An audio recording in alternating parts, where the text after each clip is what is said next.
of January and I've got over the Christmas blues and the New Year, ooh, what we doing in the New Year stuff, and I decided to get myself together and start doing things. That was the best thing to do for the New Year, do things. So in that vein, I have just published an ebook.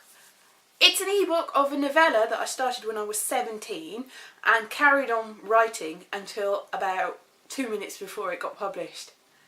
Yes, so that is available on Amazon in the UK and the US, and also directly, depending, it's probably also going to be available on iBooks through the iTunes store, but not yet because it takes a couple of weeks to get printed there. Printed? It's not really printed, is it? It's an ebook. What's the equivalent of printing when it comes to ebooks? Some sort of magical through the airways, digital, woo. Yes, so this is a really good job of selling this, isn't it? Yeah, if you would like to buy it, then it is available now. Now! Not through iBooks yet, but it will be soon. But for the Kindle, through Amazon, and more generally through Lulu. So that would be nice if you went and bought it. It was a bit of a faff sorting it out, but it's done now. There's VAT gets charged on ebooks in this country being the UK. That's really annoying. Value added tax, not valued added tax. It's not value at all. Normal books don't get VAT, but the VAT on ebooks has gone up recently, even though the EU, the European Union, decided that member states, of which UK, the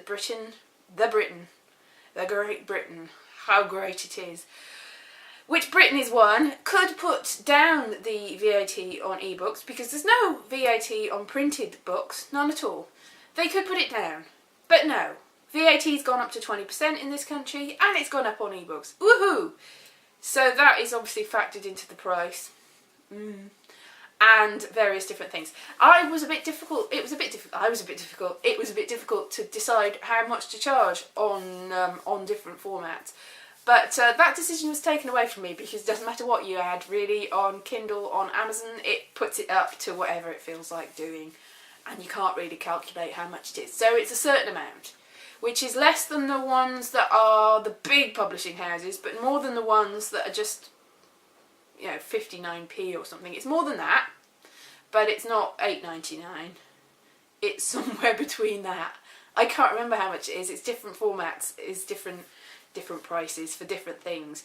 The one that's not the Kindle one's got an ISBN number. ISBN? Yeah, ISBN, not ISDN. ISBN. International Standard Book Number? Should probably have worked that out before. Something like that. And the Kindle version has got an ASIN, which is more of a sort of electronic thing. So this is all useless information. What about the novella, you ask? Well, why is it called a novella rather than a novel? Well, novella and novel are terms that you use. I don't know. It's a long novella or a short novel. Now the thing is, you can call a novella or a novel whatever. You can call anything whatever you want, really. Yeah, I've seen novels that are about 4.5 words. They're novels because the person that's publishing them calls them a novel. Or a really, really long story that's called a novella for various reasons. Don't ask me why. It's a novella. It's a little novel. A little perfectly formed novel. That's for other people to say, isn't it? Yes, as I say, good job of selling this, Elise. Brilliant job. It's available.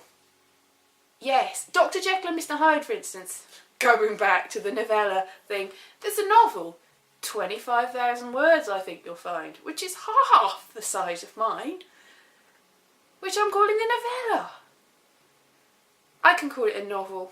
It's a novel. It's novel. It's new and different and special.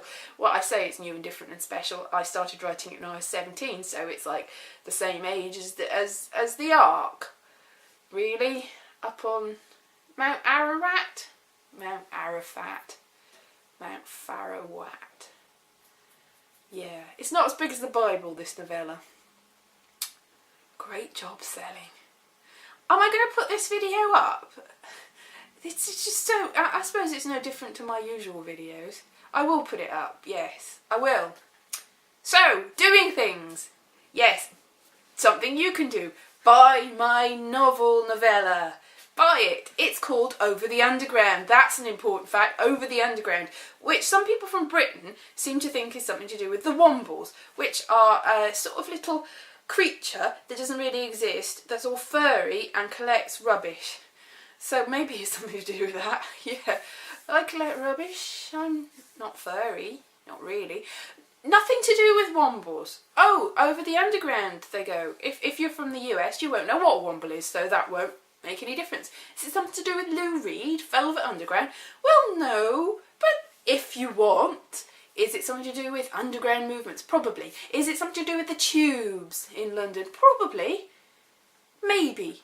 There's no scenes in the tubes, but there are a lot of tubes in London, and it's over them, in London. Why is it called Over the Underground? Well, it went through a lot of different titles, to be honest. It started off being called Nothing to Do with the French Revolution. Don't ask me why. And then it just changed. I think it got called Paley Loitering at one point. It was called Paley Loitering after the Lady of Shalott, who was Paley Loitering. But I've got that title on a completely different book now, which is the sequel to this, which I haven't put on an ebook format yet. Might never. But it's the sequel to this, which features some of the same characters, some of the same themes, but isn't the same story. And is slightly longer. So if I put them both together, it would be a giant novel. And I could say, oh, look at my giant novel. It's vaguely linked, but as it is, it's just the first part. Just the first part, just to see what happens. Ebooks only, ebook format only. It's not going to be print. What is in print still is my poetry book, which is also available on Kindle and in ebook format as a PDF, but is available in print on the Amazon stores worldwide and on Lulu, so you can still buy that if you want. That would be lovely. But primarily, obviously, Over the Underground. Buy Over the Underground. You won't regret it. You might regret it, but I'm sorry, that's just the risk you're going to have to take. It's really good salesmanship. You can see why I'm not a salesperson, can't you? Yes, I wouldn't be very good at it. Although I would probably keep people on the phone for quite a long time as they're trying desperately to shut me up. Never mind, I've written an ebook. I've also written various other things which I'm trying to rewrite to get printed and published somewhere, and that's all going to get sorted. But in the meantime, get to the point. Ebook for sale. Buy. Yes, that's it. Okay, that's what I've got to say for today. Please buy my ebook. It's called Over the Underground. My name's Elise Harris, by the way, if you don't know. So Over the Underground by Elise Harris. Available now in all good electronic outlets. Some of them anyway. Okay then, thank you. Bye-bye.